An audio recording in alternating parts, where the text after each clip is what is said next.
Bonjour à tous et bienvenue sur notre émission radiophonique Travaux forcés, l'émission qui se force à trouver tout type de sujets pouvant vous intéresser.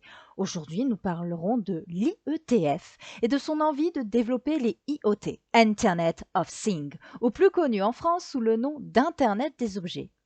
Pour commencer, abordons quelques éléments sur cet organisme de normalisation.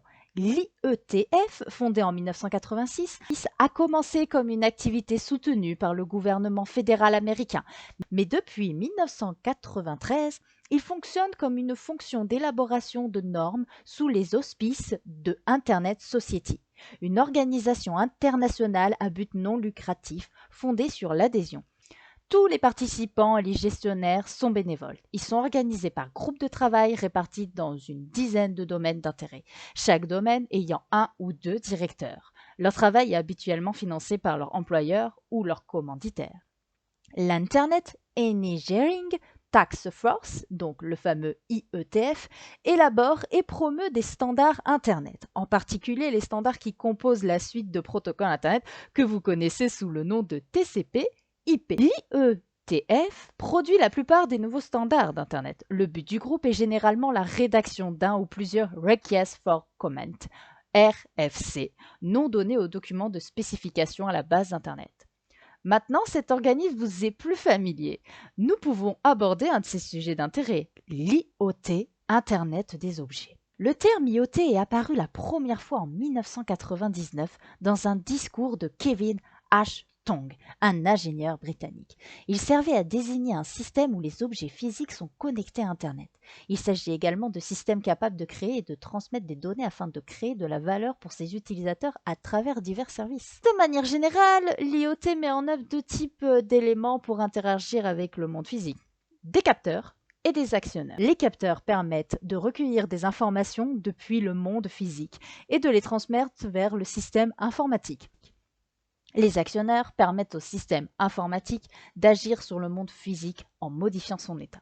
Le développement des IoT semble important de nos jours. En effet, naturellement, nous grandissons, nous, humains, de plus en plus avec le système informatique. De ce postulat, le développement est nécessaire. On s'attend à ce que ce dernier ouvre la voie à davantage de communication de machine à machine utilisant Internet sans que l'utilisateur humain ne soit activement impliqué. Nous pouvons dire que l'IoT évolue rapidement. En effet, nous pouvons compter plus de 50 milliards d'objets en 2020, vous vous en rendez compte? Mais pourquoi tant d'éloges à ces nouveaux appareils? Deux facteurs sont ressortis. L'assistance à nos activités professionnelles et personnelles et une réduction considérable des dépenses dans l'économie d'aujourd'hui, dans l'industrie, la santé, la sécurité, etc. La mise en réseau de plusieurs objets connectés apporte de nouvelles fonctionnalités de mesure de l'environnement et d'actionnement collectif. La collaboration entre plusieurs objets pour exécuter une tâche qu'un objet ne peut réaliser seul. Par exemple, relever des températures dans une forêt en plusieurs points permet de prévenir les départs d'incendie. Si nous disposons d'ordinateurs qui sachent tout ce qu'il y a à savoir sur les objets en utilisant des données qui collecteraient sans aucune aide humaine, nous serons en mesure de recenser et de comptabiliser toutes choses, réduisant ainsi considérablement le gaspillage, les pertes et les coûts. Nous saurons alors que les choses doivent être remplacées, réparées ou rappelées. Mais si beaucoup voient les IoT comme une chance, certains débats se font ressentir sur deux sujets, la sécurité et la responsabilité d'un dysfonctionnement. En effet, le risque dépasse largement le vol de données. Par exemple, provoquer des dégâts matériels ou humains. On pourra ouvrir les portes d'une habitation ou d'un magasin pour effectuer des vols, contrôler à distance un véhicule terrestre ou volant, bloquer le trafic de la ville, etc., etc. N'oublions pas qu'il ne faut jamais assimiler un homme et une machine au même niveau. L'être rationnel, c'est nous. Pouvons-nous faire entièrement confiance aux machines?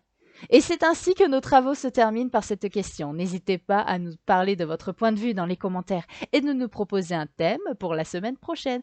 Aimez, partagez, réécoutez et surtout, recherchez par votre curiosité.